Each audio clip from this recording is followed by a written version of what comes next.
काली पहाड़ी के घने जंगलों में एक गांव बसा था, जहां रात के सन्नाटे में अजीब सी आवाजें गूंजती थीं। लोग कहते थे कि वहां एक चुड़ैल रहती है, श्रापित, भटकती और खतरनाक। इसी गांव में विक्रम रहता था, एक ऐसा शख्स जिसे न डर था न अंधविश्वास। लेकिन एक रात जब चांद काला पड़ गया और हवाएं ठहर गईं, विक्रम का सामना हुआ उससे, एक आत्मा से, जिसने उसकी जिंदगी हमेशा के लिए बदल दी। ये कहानी है रहस्य, साहस और एक अनसुलझे सवाल की। तो चलिए शुरू करते हैं। सब्सक्राइब करें हमारे चैनल ट्रू कहानी को और हमारे साथ इस रोमांच में शामिल हों। जवर्की काली छाया का रहस्य। एक छोटा सा गांव था, नाम था काली पहाड़ी। ये गांव जंगल के बीच बसा था, जहां दिन में भी सूरज की रोशनी मुश्किल से पहुंचती थी। लोग कहते थे कि वहां एक चुड़ैल रहती है, जिसे काली छाया बुलाते थे। रात होते ही वो बाहर निकलती और जो भी उसके सामने आता उसे ले जाती। गांव वाले डर के मारे रात को घर से बाहर नहीं निकलते थे। लेकिन एक लड़का था, विक्रम, जो इन बातों को बकवास मानता था। वो सोचता था, ये सब झूठ है, मैं खुद जाकर देखूंगा कि सच क्या है। विक्रम जवान, हिम्मत वाला और थोड़ा सिरफिरा था। उसकी आंखों में हमेशा एक चमक रहती थी, जैसे वो हर डर से लड़ने को तैयार हो।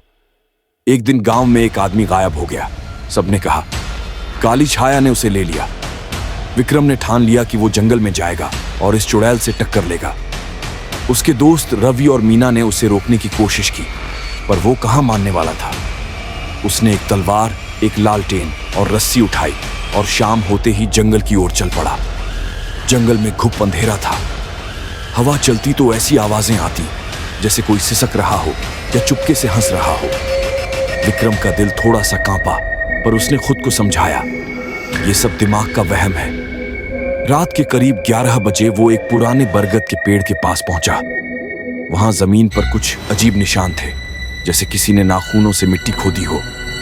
उसने लालटेन आगे की, तभी तेज हवा चली और लालटेन बुझ गई। अंधेरे में उसे एक आवाज सुनाई दी, धीमी सी सिसकी, जो धीरे धीरे तेज होती गई। विक्रम ने तलवार संभाली और चिल्लाया, कौन है वहां? सामने आ। तभी पेड़ के पीछे से एक साया निकला। वो एक औरत थी, लंबे उलझे बाल, सफेद कपड़े और आंखें जो अंधेरे में चमक रही थीं। उसके नाखून लंबे और नुकीले थे, जैसे किसी जानवर के पंजे। वो धीरे धीरे विक्रम की तरफ बढ़ी और ठंडी आवाज में बोली, तू मेरे इलाके में क्यों आया इंसान? विक्रम ने हिम्मत जुटाई और कहा, मैं तुझसे नहीं डरता चुड़ैल, बता तू लोगों को क्यों ले जाती है? काली छाया जोर से हंसी और उसकी हंसी से जंगल के पंछी भी डरकर उड़ गए। उसने कहा, मैं किसी को नहीं ले जाती। जो मेरे पास आते हैं वो खुद मर जाते हैं। मैं एक श्राप हूं जो सैकड़ों सालों से यहां फंसी हूं। विक्रम चौंका। उसने पूछा, श्राप?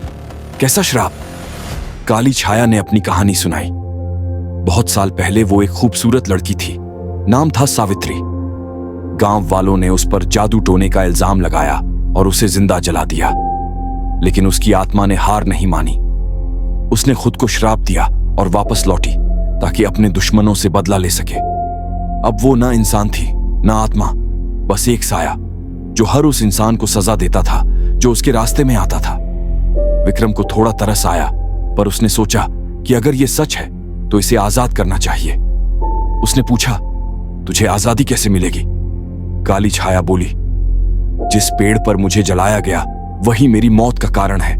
अगर कोई उसे काट दे तो मेरा श्राप खत्म हो जाएगा। लेकिन ये आसान नहीं, जो इसे छुएगा उसकी आत्मा मेरे साथ बंध जाएगी। विक्रम ने फैसला किया कि वो ये जोखिम लेगा। उसने तलवार उठाई और बरगद के पेड़ की ओर बढ़ा। काली छाया चीखी, रुक जा पागल, तू मर जाएगा। पर विक्रम नहीं रुका। उसने तलवार से पेड़ पर पहला वार किया। तभी एक तेज चिंगारी निकली। जंगल में एक डरावनी चीख गूंजी और काली छाया का साया धीरे धीरे गायब होने लगा। पेड़ के साथ वो भी खत्म हो रही थी। उसने आखिरी बार विक्रम को देखा और कहा, तू सच में हिम्मत वाला है, शुक्रिया। पेड़ गिरते ही एक रोशनी फैली और जंगल की सिसकियां बंद हो गईं। विक्रम गांव लौटा, पर उसके चेहरे पर एक अजीब सा सुकून था। गांव वालों ने पूछा, क्या हुआ? उसने बस इतना कहा, अब काली छाया नहीं रहेगी। लेकिन रात को सोते वक्त विक्रम के सपने में सावित्री आई।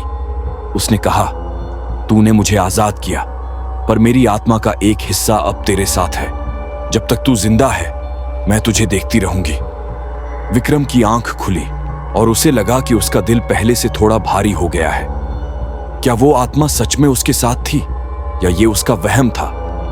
ये रहस्य विक्रम के साथ ही दफन हो गया। लेकिन काली पहाड़ी में इसके बाद कभी चुड़ैल नहीं दिखी। लोग कहते हैं कि विक्रम ने गांव को बचाया और एक श्रापित आत्मा को आजादी दी, पर उसके बाद विक्रम पहले जैसा नहीं रहा, जैसे उसकी आत्मा का एक टुकड़ा उस रात जंगल में ही रह गया हो।